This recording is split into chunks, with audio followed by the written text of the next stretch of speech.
Welcome back to my channel Seema beauty টিপসে তোমাদেরকে স্বাগত জানাই। আজকে একটা হেয়ার অয়েল নিয়ে তোমাদের কাছে চলে এলাম বন্ধুরা। এই হেয়ার অয়েলটা তোমরা যদি লাগাতে পারো খুব ভালো। তো চলো বক বক না করে শেয়ার করি।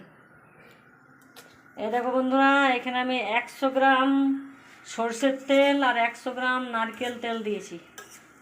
তারপর তাতে আমি দিয়েছি কারি পাতা, অ্যালোভেরা, তারপর তোমার মেথি, কালো জিরা, 1 ইঞ্চি পরিমাণ আদা, পেঁয়াজ, তারপর কেশরি যাকে বলে কেশররাজ, জবা ফুল, লাল জবা ফুলের পাতা, মানে কিচ্ছু বাকি রাখিনি বন্ধুরা। যেগুলো জানো তো, এগুলো ইউটিউবে সার্চ করে দেখবে তোমরা, এগুলো সবই খুব ভালো জিনিস। তা যখন তেলটা হয়ে গেছে কিভাবে বুঝবে বন্ধুরা, এই দেখো আমি কারি পাতা তুলে আর এইভাবে হাতে করে দেখতে হবে। যদি কারি পাতাটা এরকম করে মরমর করে ভেঙে যায় তাহলে জানবে তেলটা তৈরি হয়ে গেছে।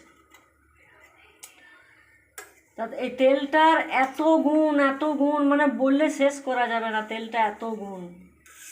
এই হেয়ার অয়েলটাই আমি বাড়িতে বানাই এবং আমি নিজে ব্যবহার করি। ভাবলাম তোমাদের সাথে একটু শেয়ার করি, তোমাদেরও ভালো লাগুক। তাই এই তেলটা আমি একদম সিম করে লোহার কড়াইয়ে বানাচ্ছি। লোহার কড়াই দেখছো তো, গুড় গুড় গুড় করে ফুটছে। লোহার কড়াইয়ে বানাচ্ছি তেলটা।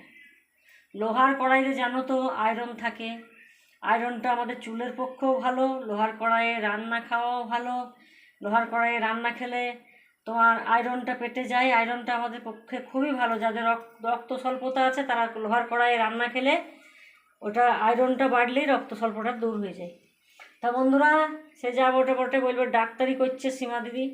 ডাক্তারি করিনি বন্ধুরা, যেটা সত্যি কথা সেটাই বললাম। তোমরা ইউটিউবে সার্চ করে দেখবে। এর দারুণ তেল তৈরি হয়েছে বন্ধুরা, দারুণ তেল। এবার এইটা আমি এই লোহার কড়াইয়ে এখন 2-3 দিন ছেড়ে দেবো। লোহার কড়াইই থাকবে এটা। তারপর আমি ছাঁকনি করে বা পাতলা ন্যাকড়াই করে ছেঁকে এই দেখো এই কাঁচের বয়মটা ভরে রাখবো। আমার অনেক দিন চলে যাবে একবার বানাইলে। এইভাবে বানিয়ে রেখে ব্যবহার করো বন্ধুরা, খুব ভালো। আর যদি আমার ভিডিওগুলো ভালো লাগে তাহলে আমার চ্যানেলটা সাবস্ক্রাইব করে আমার পাশে থেকো। আর কি বলবো, সঙ্গে থেকো সবাই। যদি ভালো লাগে আর একবার বানিয়ে অন্তপক্ষে এটা নিও। একটা জল গরম করে বাটিতে, তারপর ভিটামিন ই ক্যাপসুল দিয়ে সেই গরম জলে ছোট্ট বাটিটা তেলের বসাবে, দিয়ে একটা ভিটামিন ই ক্যাপসুল গেলে আর ওতে দেবে। তারপর স্ক্যাল্পে মালিশ করবে সপ্তাহে 2 দিন। দেখো ভালো হবে। তা টাটা বন্ধুরা, ভালো থেকো, সুস্থ থেকো।